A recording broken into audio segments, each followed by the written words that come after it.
റോക്കിച്ചായ, ദേ അമ്മച്ചി നാദരം വന്നേക്കുന്നു. എന്നതാ? അമ്മച്ചി നാദരം വന്നേക്കുന്നു. ഇച്ചാനൊന്ന് വേഗം വന്നേ. വാ. എന്റെ കർത്താവേ, ഞാൻ എന്നാ സ്വപ്നമായി കാണുന്നേ. അമ്മച്ചി, നാദരമോളെ, ഇപ്പോഴെങ്കിലും നിങ്ങൾക്ക് ഇങ്ങോട്ടൊന്ന് കേറി വരാൻ തോന്നിയല്ലോ. ഡി ഗ്ലാഡിസേ, സന്തോഷം കൊണ്ട് മിഴിച്ചു നിൽക്കണ്ട അമ്മച്ചിയുടെ കാലയിലോട്ട് തുടറി. എന്നതാടാ റോക്കി നീ ചെയ്യിപ്പിക്കുന്നേ? അന്നൊക്കെ അറിവില്ലാതെ ചെയ്തു പോയ തെറ്റുകളൊക്കെ പുറത്തേക്കണേ അമ്മച്ചി. എന്നതാ മക്കളെ നിങ്ങൾ രണ്ടുപേരും ഇങ്ങനെ? പണ്ട് ദ്രോഹിച്ചതാണെങ്കിൽ ഇപ്പൊ സ്നേഹിച്ചു കൊല്ലുക. അമ്മച്ചിയെയല്ല, നാദരമോളെയാ ഇപ്പൊ കൈ പിടിച്ച് കയറ്റേണ്ടത്. ഇവളാ നിങ്ങളുടെ അതിഥി. നാദരെ, ഇച്ചയൻ എപ്പോഴും 100 നാവോടെ പറയാറുണ്ട്, ഇത് എന്റെ മുഖത്ത് ഞാൻ സ്നേഹം തുളുമ്പുന്നത് കാണുന്നത് നാദരെ കുറിച്ച് പറയുമ്പോ മാത്ര. ആ നേരത്തൊക്കെ ഞാൻ കൊതിച്ചിട്ടുണ്ട് ഒന്ന് നേരിട്ട് കാണാൻ. ഇപ്പോഴെങ്കിലും അതിനൊന്ന് കഴിഞ്ഞല്ലോ. എന്നെ കുറിച്ച് അമ്മമ്മ പറഞ്ഞിട്ടുണ്ട് എന്നോട്. മതി മതി നാദരമോളെ, ലോഹ്യം കൂടിയാ പിന്നെ ഇവളൊരു കത്തിയാ. എന്റെ കൊച്ചിനെ വന്ന കാലയിൽ ഇങ്ങനെ നിർത്തി വധിക്കാതെ അകത്തോട്ട് കൊണ്ടുപോയി ഇരുത്തടി ഗ്ലാഡിസേ. വാ മോളെ. അമ്മച്ചി വാ. ഇതാ ഇപ്പൊ ഞങ്ങളുടെ വീട്. അങ്ങോട്ട് ഇരിക്കും മോളെ. വേണ്ട, ഇവിടെ ഇരുന്ന് അമ്മച്ചിയും മോനും സംസാരിക്കേ. നാദരെ ഞാൻ കൊണ്ടുപോവാ. നമുക്ക് അങ്ങോട്ട് മാറിയിരിക്കല്ലേ? അതാ നല്ലത്. നിങ്ങക്ക് നിങ്ങളുടെ സൗകര്യത്തിന് പരിചയപ്പെടാലോ. വാ. അതെ, വർത്താനം പറഞ്ഞിരുന്നാ മാത്രം പോരാ, അതിഥികൾക്ക് തിന്നാനും വല്ലതും കൊടുക്കണം. അതൊക്കെ ഞാൻ ഏറ്റെന്റെ റോക്കിച്ചായ.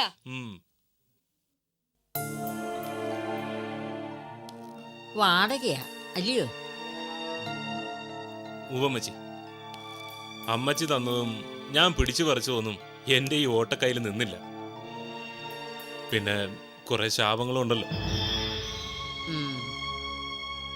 ഞാനും നിന്നെ ശപിച്ചു പോയിട്ടുണ്ട്. സാരമില്ലടാ, അമ്മച്ചി ചത്തുപോയിട്ടൊന്നുമില്ലല്ലോ. പക്ഷേ ഇപ്പൊ നീ ശരിക്കും ഈ അമ്മച്ചിയുടെ കൂടെ ഒന്ന് നിൽക്കണം, നമ്മുടെ നാദരമോൾക്ക് വേണ്ടി. അതിനി പ്രത്യേകം പറയണോ അമ്മച്ചി? എന്നതാ ചെയ്യേണ്ടതെന്ന് വെച്ചാൽ ഒന്നിങ്ങോട്ട് മൂളിയാ പോരായോ? ജേഡിക്ക് നമ്മുടെ നാദരമോളേക്കാ വലുത് ആ എരണം കൊട്ട കൊച്ചാണെന്ന് പറഞ്ഞല്ലയോ? അങ്ങനെ എടുത്തു പറഞ്ഞില്ലാന്നേ ഉള്ളൂ. അയാളുടെ ഇതുവരെയുള്ള പ്രവൃത്തിയും തീരുമാനങ്ങളൊക്കെ അങ്ങനെയാ കാണുന്നേ. നീ ഇങ്ങോട്ടിരിക്കേ, കാര്യങ്ങളൊക്കെ ഞാൻ വിശദമായിട്ട് പറയാം.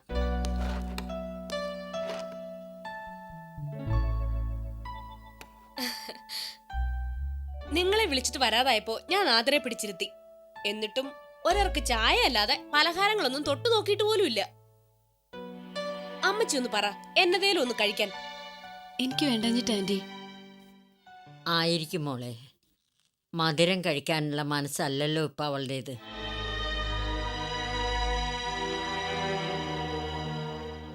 അമ്മച്ചി പറഞ്ഞതൊക്കെ വെച്ച് നോക്കുമ്പോ ഇങ്ങനൊരു സാഹചര്യം ഉണ്ടായത് നന്നായി എന്നാ എനിക്ക് തോന്നുന്നു. തെറ്റുകളൊക്കെ ജെഡിയുടെ ഭാഗത്തായത് കാരണം ബന്ധം ഒഴിയേണ്ടി വന്നാലും നമ്മളെ ആരും കുറ്റം പറയത്തില്ലല്ലോ.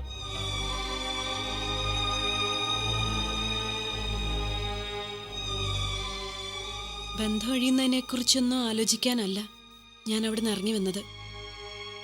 ജെഡിയുടെ മനസ്സിൽ എന്താണെന്ന് പൂർണ്ണമായിട്ടൊന്ന് അറിയാൻ വേണ്ടി മാത്രമാ. എന്നതാ ഇത്? ഇവളെ സങ്കടപ്പെടുത്താനാണോ ഇച്ച എന്റെ പുറപ്പാട്? ഏയ്, അങ്കിൾ നിന്നെ വിഷമിപ്പിക്കാൻ വേണ്ടി പറഞ്ഞാണോ മോളെ? പ്രായത്തിലും കവിഞ്ഞ അറിവും അനുഭവവും ഒക്കെ ഉള്ളവളല്ലേ നീ. അപ്പൊ കാര്യം പറഞ്ഞ അത് അതിൻ്റെതായ രീതിയിൽ ഉൾക്കൊള്ളാൻ പറ്റണ്ടായോ? ഞാൻ ശ്രമിക്കാം. ഇതെന്നാ, എഴുന്നേക്കുവാന്നോ? മതി ആന്റി, വല്ലാത്തൊരു തലവേദന, ഒന്ന് കിടക്കണം. ഡോക്ടറെ കാണണോ മോളെ? വേണ്ട അമ്മാമേ, അല്പം ഒന്ന് കിടന്നാ മതി, മാറിക്കുള്ളൂ. എന്നാ ചെല്ല്, നമ്മളിരുന്ന മുറി ഇനി മോൾക്കുള്ളതാ.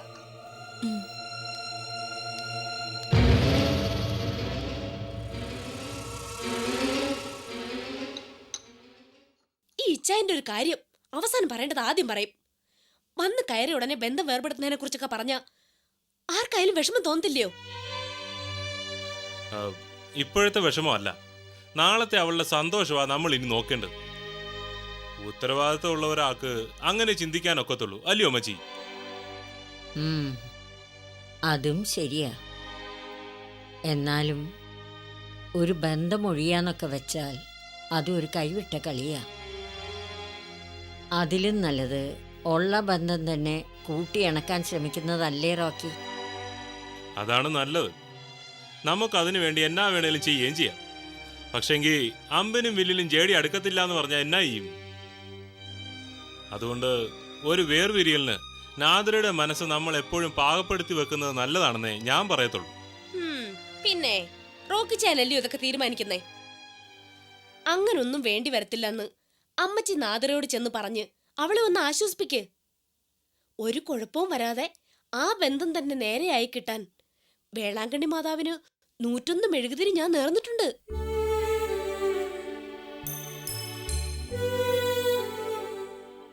കർത്താവിന്റെ മുന്നിൽ തെറ്റുകുറ്റങ്ങൾ ഏറ്റുപറഞ്ഞ് പശ്ചാത്തപിച്ച മഗ്ദലന മറിയത്തെ പോലെ നീ അങ്ങ് പുണ്യവതിയായല്ലോ മോളെ.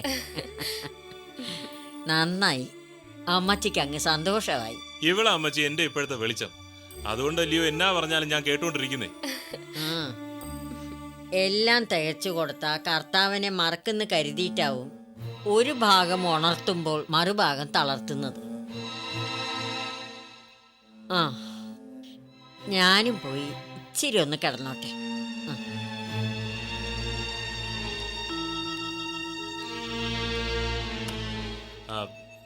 അല്ലമ്മച്ചി, അമ്മച്ചി നാദര മോളെ ശരിക്കൊന്ന് ഉപദേശിക്കണം. ഞാൻ എൻ്റെ നല്ല മനസ്സുകൊണ്ട് പറയുക. അവളെ ഇനി നമ്മുടെ സെറ്റപ്പിലേക്ക് തിരിച്ചു കൊണ്ടുവരുന്നതായിരിക്കും നല്ലത്. എന്നുവെച്ചാ? അല്ല, ഞങ്ങൾക്കും കുഞ്ഞുങ്ങളില്ല. അപ്പോൾ നമ്മുടെ ഈ കുടുംബം ഇനി നിലനിൽക്കേണ്ടത് നാദരയിലൂടെ അല്ലയോ?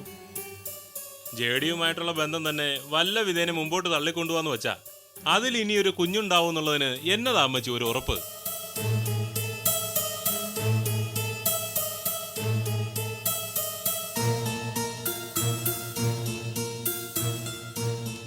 അല്ല, ഇനി അഥവാ ഉണ്ടായാലും മാമോദിസ മുക്കാൻ പറ്റാത്ത ക്രിസ്ത്യാനി അല്ലാത്തൊരു കുഞ്ഞ് മറിയം കോശിയുടെ അനന്തരാവകാശി ആവണോ അമ്മച്ചി?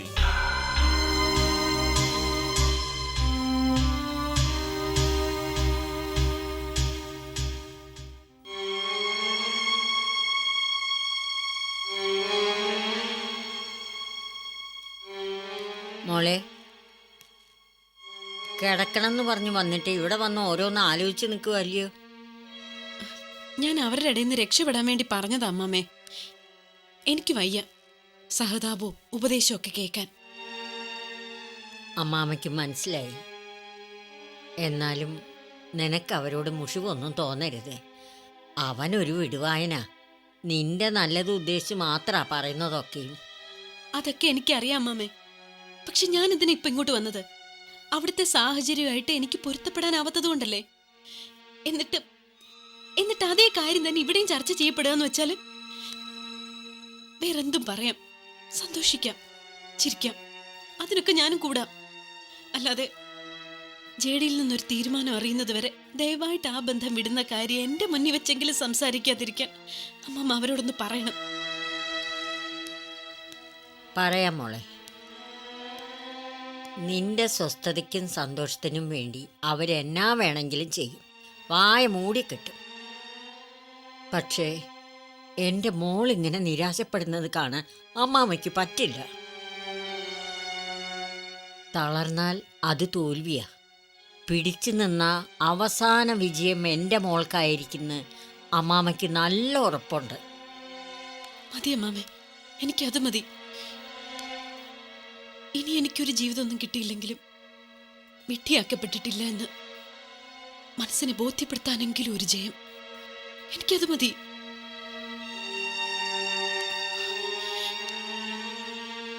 വിലയില്ലാതായി പോകുന്ന സ്നേഹം അത് മനസ്സിന്റെ മരണോ അമ്മമ്മേ. മനസ്സറിഞ്ഞ് സ്നേഹിക്കാനല്ലാതെ മത്സരിച്ച് സ്നേഹിക്കാൻ എനിക്കറിയില്ല. അതാ ജേഡിക്ക് മുന്നിൽ ജിഷ മത്സരിച്ചപ്പോ ഞാൻ തോറ്റുപോയത്.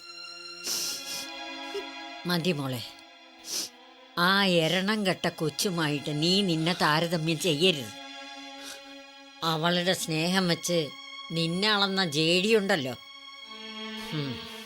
അയാളെക്കുറിച്ച് ഞാനിപ്പോ ഒന്നും പറയാത്തത് അതും നിന്നെ സങ്കടപ്പെടുത്തുന്നുള്ളത് കൊണ്ടാ.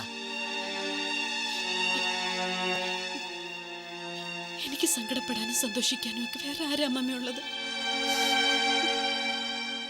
എന്റെ എല്ലാം അർപ്പിച്ചത് ആ കൈകളിലല്ലേ? എന്റെ കണ്ണും മനസ്സും മരണവും വരെ ഞാൻ കണ്ടത് ചേട്ടിയുടെ കൈകളിലല്ലേ? എന്നിട്ടും സങ്കടപ്പെടല്ലേ മോളെ. കണ്ണ് നനയ്ക്കാൻ വേണ്ടി മാത്രം ഇനിയും നീ ഇതൊന്നും ഓർക്കണ്ട. പിഴവ് പറ്റിയെന്ന് തോന്നിയാൽ പിന്നെ അതിൽ പിടിച്ചു നിൽക്കരുത്.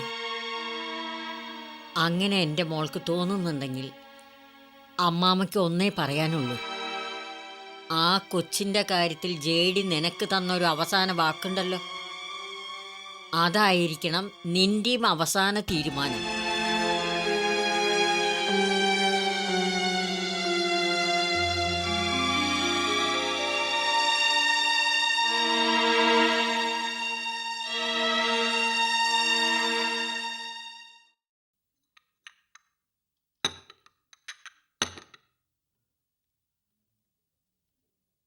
ചായ.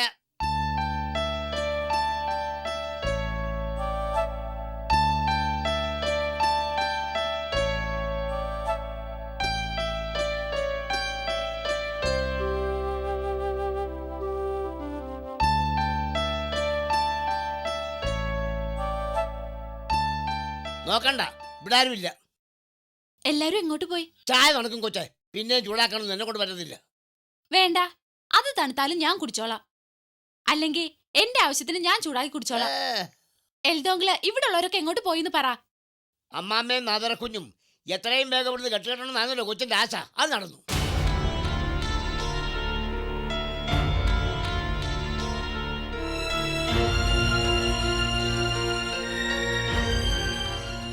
ചെറിയച്ചനോ?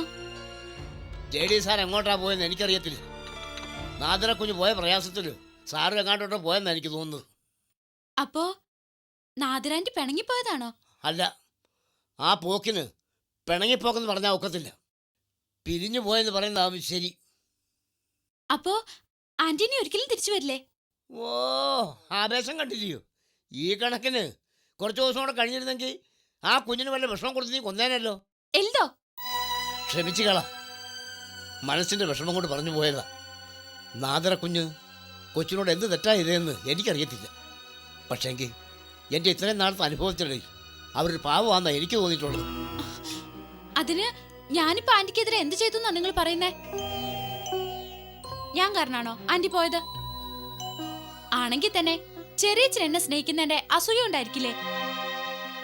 അതിനിപ്പോ എനിക്ക് എന്ത് ചെയ്യാൻ പറ്റും? ചെറിയച്ചനോട് എന്നെ സ്നേഹിക്കണ്ടെന്ന് പറയണോ ഞാൻ?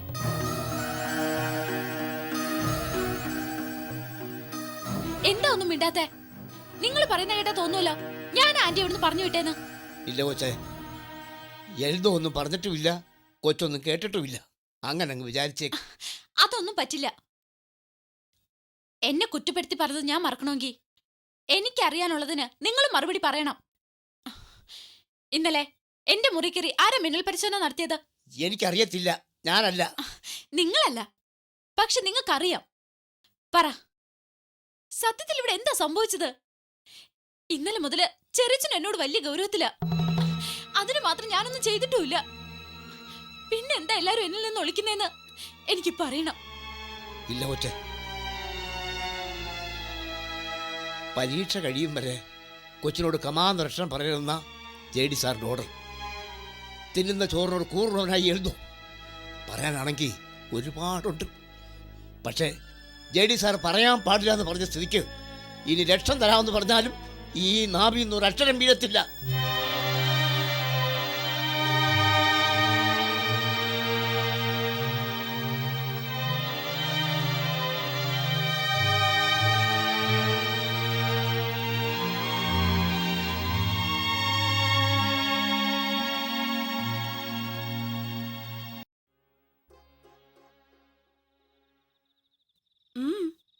ഇച്ചായൻ എന്നതാ ആലോചിച്ച് നിൽക്കുന്നേ? എന്നതായിരുന്നു അവിടെ ചർച്ച? ഞാൻ കരുതിയത് നീ ഇന്ന് അമ്മച്ചിയുടെയും നാദരയുടെയും കൂടെ കിടന്നു കാണുന്ന. ഇല്ല, അവരെ ഉറക്കി വെച്ച് ഞാനിങ്ങി പോന്നു. അവരുടെ എല്ലാ കാര്യത്തിനും നമ്മളുണ്ടെന്ന് തോന്നിക്കണ്ടായോ? എന്നതായാലും എന്നെ രണ്ടാളും കണ്ണുടച്ചങ്ങ് വിശ്വസിച്ചേക്കുവാ. വായി തോന്നിയതൊക്കെ വിളിച്ചു പറഞ്ഞ് ഇച്ചായൻ അവരുടെ മനസ്സ് മുഷിപ്പിക്കാണ്ടിരുന്നാ മതി. ഹാ, അതിനിപ്പോ ഞാൻ എന്നാ ചെയ്തു എന്നാ നീ പറയുന്നേ? എന്റെ ഇച്ചായ, ജേഡിയെ ഒഴിവാക്കുന്ന കാര്യം പറഞ്ഞപ്പോ നാദിറ ഇഷ്ടപ്പെടാതെ പോയത് കണ്ടായിരുന്നോ? അത് ഇനി ഉണ്ടാവരുതെന്നാ ഞാൻ പറഞ്ഞത്. ആ, അതിപ്പം ജേഡി അവളെ ഒഴിവാക്കിയാലല്ലാതെ നമ്മുടെ ഉദ്ദേശം വല്ല നടക്കൂടി. ഇച്ചായൻ ഇങ്ങനെ പറഞ്ഞോണ്ടിരുന്ന അവള് ജേഡിയെ ഒഴിവാക്കൂ? പിന്നെ എന്നാ ചെയ്യണമെന്നാ നീ പറയുന്നേ? നാദിറ ഇപ്പോഴും ജേഡി വിളിച്ച തിരിച്ചു പോണോന്ന് ആഗ്രഹിക്കുന്നെന്ന് ഇച്ചായന് മനസ്സിലായില്ലയോ? അപ്പൊ പിന്നെ പ്രത്യക്ഷത്തിൽ നമ്മളും ആ ആഗ്രഹത്തിന് അനുകൂലമായിട്ടങ്ങ് നിന്നേക്കണം. എന്നിട്ട് ഉള്ളിലിരുന്നു വേണം അതിനെതിരായിട്ട് കളിക്കാൻ. എന്നാ അത് എങ്ങനാന്നും കൂടി ഒന്ന് പറ. കാര്യങ്ങൾ ഇത്രത്തോളം എത്തിയിട്ട് അത് കൈവിട്ടു പോകാൻ പാടില്ലല്ലോ. പോവില്ലിച്ചായ, ഇത് നമുക്ക് കർത്താവ് കനിഞ്ഞു തന്നൊരവസര. ഇല്ലെങ്കിൽ നമ്മളായിട്ടൊന്നും ചെയ്യാതെ തന്നെ ജേഡിയുമായി പിണങ്ങി നാദിറ ഇവിടെ എത്തുകയല്ല. പക്ഷെങ്കിൽ പരീക്ഷ കഴിയുന്ന ദിവസം ആ കൊച്ചിനെ ജേഡി ഒഴിവാക്കാമെന്ന് നാദിറയ്ക്ക് വാക്ക് കൊടുത്തേക്കുമല്ലേടി? അതിനുശേഷം അയാളടുത്തേക്ക് തിരിച്ചു ചെല്ലാൻ നാദിറ ഒരുക്കവുക. രണ്ടും നടക്കില്ലിച്ചായ.